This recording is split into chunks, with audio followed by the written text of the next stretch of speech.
Sometimes, one small act of kindness can change everything in ways you never expect. I never thought that the decision I made that night would come back to me like a storm I didn't see coming. I was walking home from work, tired and frustrated, when I saw her. She was sitting on a cold pavement, her head in her hands, shoulders shaking slightly. No one else seemed to notice. People walked past, headphones in, lost in their own world. But something inside me told me to stop. She didn't look dangerous or desperate in the way you imagine. She just looked lost, broken, vulnerable in a way that makes her chest tighten. Her name was Mia. I don't know why she told me her name that night. Maybe because I asked. Maybe because she needed someone to listen. She had been fired from her job, kicked out of her apartment, nowhere to go. I remember the way her eyes flickered when she looked up at me, uncertain, almost ashamed, as if accepting help was a crime. And yet, he walked past.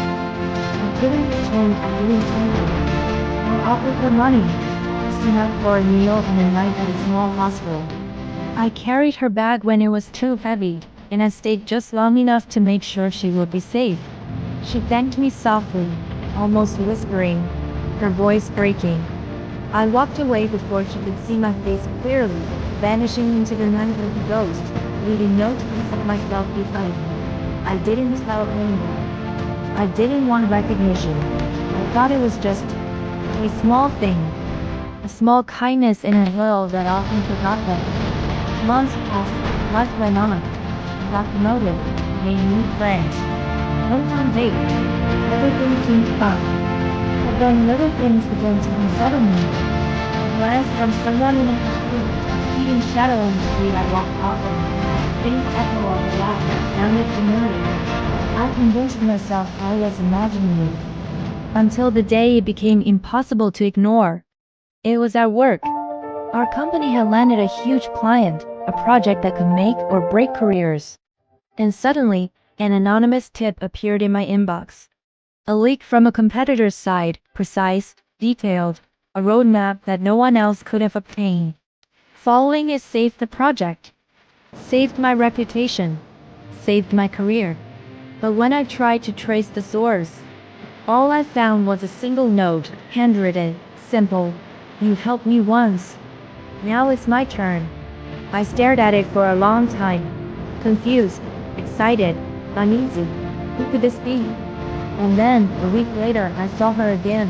Mia, polished, powerful, confident in a way I had never imagined. She had changed. Not just in appearance. She carried herself differently, all sharp, calculating. That shy, broken girl I had felt in the dark. And she looked at me with a smile that didn't reach her eyes. You helped me when I had nothing, she said softly, leaning in. But now, it's my turn. At first, I thought she meant something kind. But she was repaying her generosity. The way she looked at me, the subtle intensity behind her words, made a chill run down my spine. It didn't feel like kindness. It felt deliberate. And then the subtle manipulations began. A rumor spread about a mistake I supposedly knew at work. The project I had been working on delayed mysteriously. Emails disappeared. My colleagues looked at me differently, as if questioning my integrity. I realized slowly, horrifyingly, that every small misstep in my hidden seemed orchestrated. And all of it went back to me. When I confronted me, I expected anger or tears. I expected perhaps confession of gratitude. But she smiled, the same calculated, unsettling smile. You helped me when I had nothing, she said again. The world doesn't reward kindness like yours. So I decided to repay you, not with money, not with gratitude, but with power. You needed to feel what it's like to be vulnerable. The truth sank in slowly.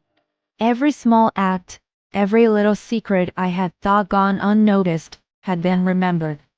She had taken my kindness and transformed it into leverage, into a lesson that I was meant to learn. She didn't ruin me, not entirely. She showed me what it feels like to be on the receiving end of uncertainty, manipulation, subtle chaos. And in the process, She had grown stronger, sharper, more formidable than I had imagined. I hated her. At first, with every fiber of my being. I hated that the girl I once saved had become my tormentor. But then, I began to understand. She wasn't cruel. She was powerful. And she had become powerful because of my act of kindness, my small, unseen generosity. She has survived, adapted, and thrived. She wanted me to understand that the world doesn't simply reward or punish. It reflects, it twists, it comes back in ways that do not regret. In the end, I realized that kindness is never wasted. It may return in ways you cannot control, ways you cannot recognize, and sometimes in ways you never wanted. But it always leaves a mark. And I understood something else too, that sometimes the strongest lessons come wrapped in trust, in payback disguised as love, in gratitude shaped like storm. So I ask you, have you ever helped someone quietly, without recognition, without anyone knowing? Be careful in your zone. Life has a way of returning. Sometimes gently, sometimes twisted, sometimes in ways that leave you breathless. Questioning everything you saw in you, and maybe, just maybe, it will come back to change your life forever.